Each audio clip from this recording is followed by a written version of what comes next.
Hey there guys, I am the Six Machine and welcome back to another Warhammer video. Today we're going to be having another little unit overview and review, talking about the pros and cons, as well as any useful stratagems and tactics. And today we are taking a look at one of the new units for the Space Marines, the somewhat maligned Firestrike Servo-Turret. So as per the previous unit review videos, we'll be taking a look at the stat line, and then the offensive and defensive output of the unit,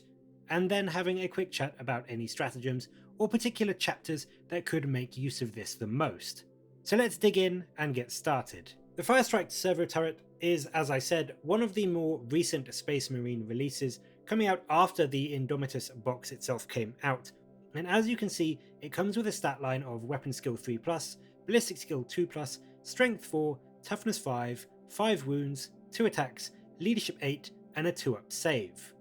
Notably, considering how it looks, it also has a somewhat bizarre movement characteristic of 3 inches. Which, let's be honest, is pretty pathetic. But still, looking at the good in this model, you can not only take it in squads of 1 to 3 and with a base cost of 90 points, means that you could get 3 of these in one heavy support slot for 270 points and use it as a defensive anchor point for your lines. It also comes with a very tasty ballistic skill of 2+, meaning you are going to be hitting with a very solid chunk of the shots that you put down range. In terms of the special rules this model has, it only comes with the Angels of Death ability, which, as I'm sure most of you know, brings along the And They Shall Know No Fear, Bolted Discipline, Shock Assault, and Combat Doctrines abilities. Now, the majority of these will have no impact on this unit at all. Bolted Discipline is completely useless as the Firestrike turret has no rapid fire weapons. Shock Assault is... well, I mean, if this unit is in melee, then you probably have bigger things to worry about anyway. And They Shall Know No Fear will pretty much never come up with a maximum squad size of 3 and a leadership of 8, barring any enemy psychic shenanigans or special rules. Combat Doctrines is actually one which does benefit the Firestrike turret, with both its weapon options being heavy. This will add a bit to its damage output turn 1, and obviously depending on your chapter, some of the super doctrines may provide some further impact as well. Overall, I think the stat line kinda matches up with what you see with the Firestrike Servo-Turret, a slow, static emplacement which is meant to just be plonked down somewhere and put out as much firepower as possible, as accurately as possible down the field. So what kind of firepower can it put downrange? The turret comes stock with a twin accelerator autocannon, which for those of you who play suppressors, this may sound familiar. It is indeed just a twin version of their gun, coming in with a 48-inch range, heavy 6, strength 7, -1 AP, 2 damage profile. For a flat 90 points, it is more expensive than 2 equivalent suppressors, nearing the cost of 3 by comparison, so in terms of pure damage output, you could argue that this is strictly worse than bringing a squad of suppressors. You also lose that incredible mobility which you can take with the suppressors. However, it is worth noting that the Firestrike turret does have the vehicle keyword, so it can, albeit slowly, move around the board and still fire at its full ballistic skill of 2+, whilst when you move the suppressors, they will be dropping to a very middling 4+ to hit. The autocannon isn't a terrible gun. It has decent enough strength to harm infantry and also light and some medium vehicles, and with a flat 2 damage, it can be a great way to insta-kill those annoying marines or start to chunk off damage from things like rhinos and chimeras.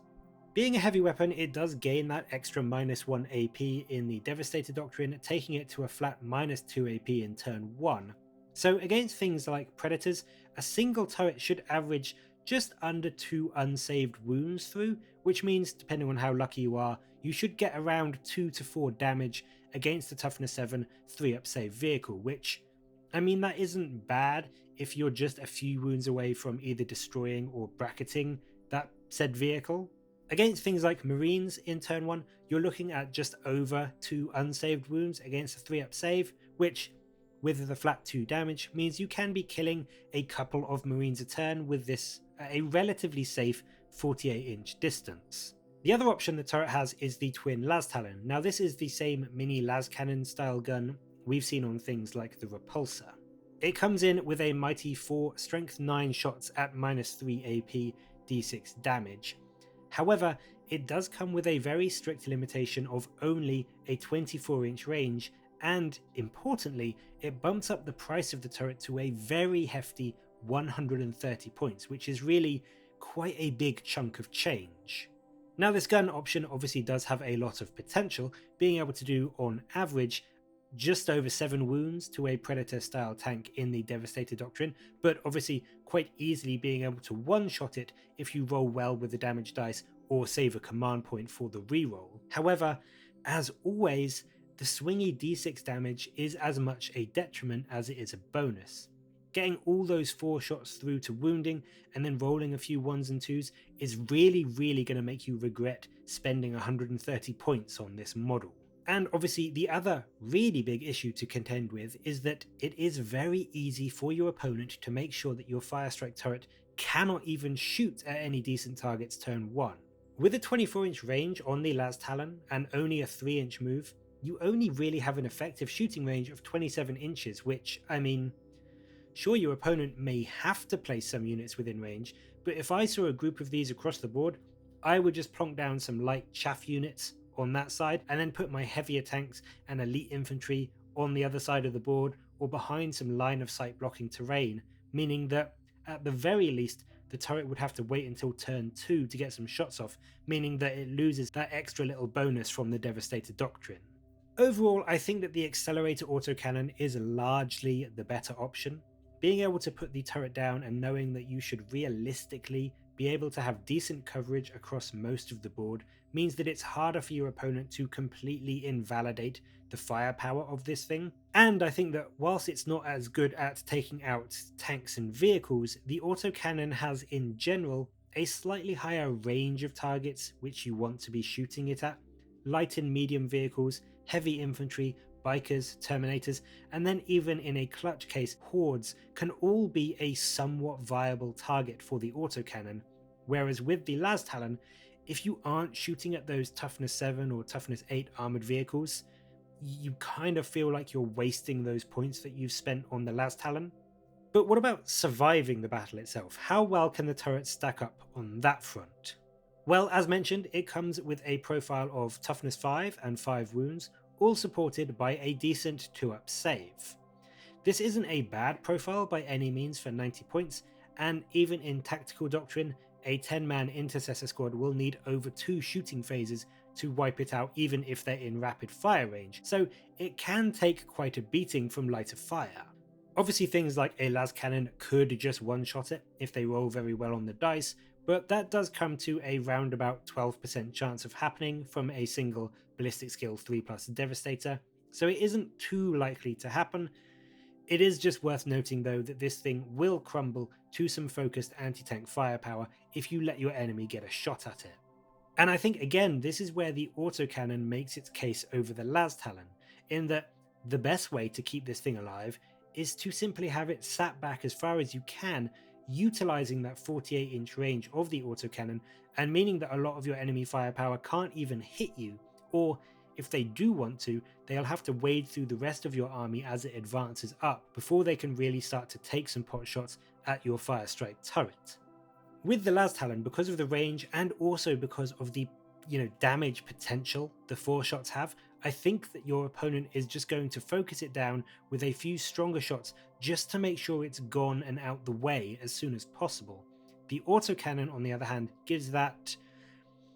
a little bit more forgettable profile, that it can still do some good work, but it isn't quite as overtly threatening as 4 essentially las cannon shots, so your opponent may not realize the danger that it can, the danger it can be and the damage that it can put out before you've at least had the chance to do a few good turns of shooting into his forces. With the las Talon, you're much more likely to just get wiped off the board before you can do anything because of the threat of 4d6 damage shots.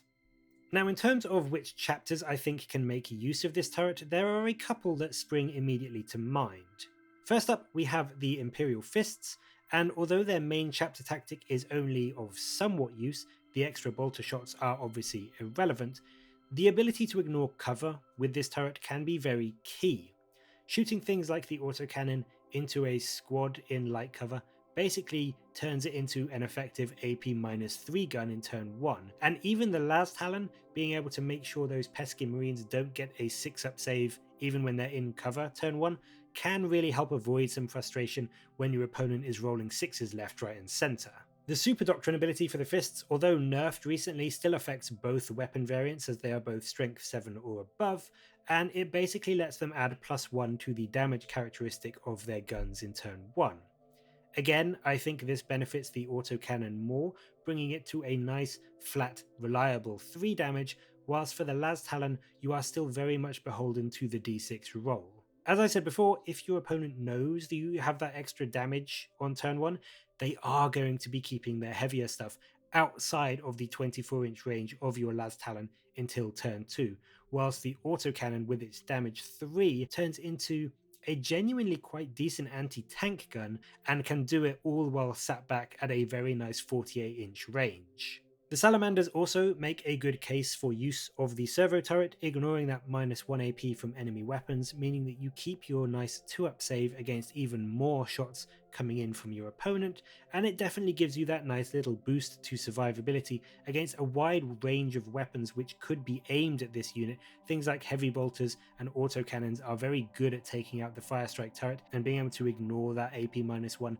will definitely keep your turret alive that much longer. The other part allowing you a reroll of a wound is again a very nice bonus to have, with either 4 or 6 shots depending on the weapon option you take. It's likely you're going to be getting at least a few hits through no matter what you shoot at, so being able to reroll one of those subsequent wound rolls should definitely help you push through those wounds and give you a bit more confidence in, say, shooting your autocannon against toughness 7 tanks, or even just avoiding those pesky 1s and 2s if you're shooting the Las Talon against,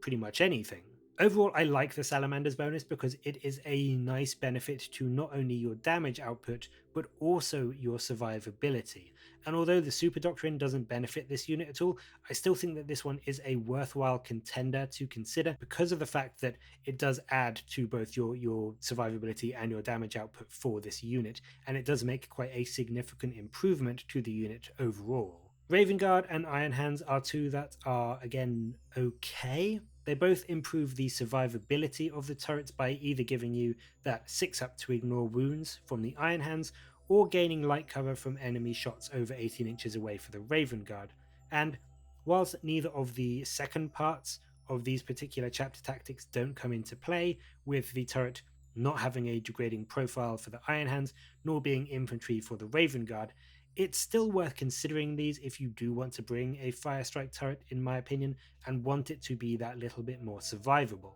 The Super Doctrines for both are also somewhat beneficial for the turret, essentially giving you reroll hit rolls of 1 in the Devastator Doctrine for the Iron Hands, and then with the Raven Guard, getting a +1 to hit and to wound rolls in the Tactical Doctrine could be very key if your opponent has a tough, hard to kill model that they can put a -1 to hit on. Mortarion. Anyway, I think overall I would probably take Salamanders or Imperial Fists compared to these two, but these are two that you could consider taking if you really wanted to, and they do provide some benefit to the Firestrike turret. The final one to consider, because it's my army, is the Dark Angels, and on the face of it, it seems kind of good, +1 to hit if you don't move, and obviously the turret, you're probably going to, plonk it down and not move it too much, but it already has a 2+ to hit, so it is unlikely that that +1 to hit will come into play too often. Sure, against things like flyers or some other -1 to hit enemies, it does counteract that, but I feel that overall, even though you're going to be keeping this turret still most of the game, it doesn't quite give you as much benefit as you gain from the other chapters mentioned above, taking this as a Dark Angels player. Finally, in terms of stratagems, there aren't really any that benefit the turret in any special way. It doesn't have a bespoke stratagem like the Tremor Shells for the Thunderfire Cannon, and about the only one that interacts with it in any meaningful way is the Armor of Contempt, which lets you choose a vehicle and get a 5-up shrug against mortal wounds, which, I'll be honest, feels like a bit of a waste of command points to me. I would be saving that for things like repulsors or dreadnoughts or even predators, rather than wasting it on a Firestrike turret. I think in general, while some chapters can make use of the Firestrike, it is overall just one of those units that doesn't quite have a place in most Marine armies. It feels like a guard heavy weapons team or a Devastator squad, but one that is really somewhat less survivable overall, not really any more killy than something like a Devastator squad, and if you need to relocate, it can be massively less mobile because although you still keep that 2+ to hit, with only a 3-inch move, you definitely can't get around the board as fast as things like a advancing squad of Devastators or unit of Suppressors or whatever it may be. I just can't see myself ever taking them in games, even as a Dark Angels player where, as I said just now, they can be of some use. But I mean, even in armies like Salamanders or Imperial Fists, I just think that for the points you pay for this, 90 points for the autocannon, 130 points for the las Talon, there are just better options that you can choose and that you can take for a similar price point. I mean, hell, for 130 points, you can get a Vindicator, which I think I would rather take than the las Talon variant of this. And let's be honest, a Vindicator isn't even the most competitive unit in a Space Marine list at the moment. I will say in its defense that for campaigns or unique one-off scenarios, it does look cool. And I would definitely use it if I was doing sort of a last stand, defend the base style custom mission, and especially perhaps for some of you Imperial Fists players, if you want some cool looking defensive scenery, these would look very cool on some battlements or on the table, that kind of thing. It definitely, I almost feel like it works better as a piece of terrain than it does as an actual unit. But aside from that, I'm going to go ahead and say if you want some long range, heavy firepower, there are definitely other units you could look to with pretty much any chapter that would serve you better over the course of a game. So there we have it, the Firestrike Servo-Turret. What do you think of it? Have you taken them before, and how did they perform? Which chapters do you think make the most out of them? And also, I'd be interested to know what rules you would have given them to make them perhaps a little bit more viable. Let me know in the comments below, and as always, thank you very much for watching. Until next time though, I'll catch you later, guys.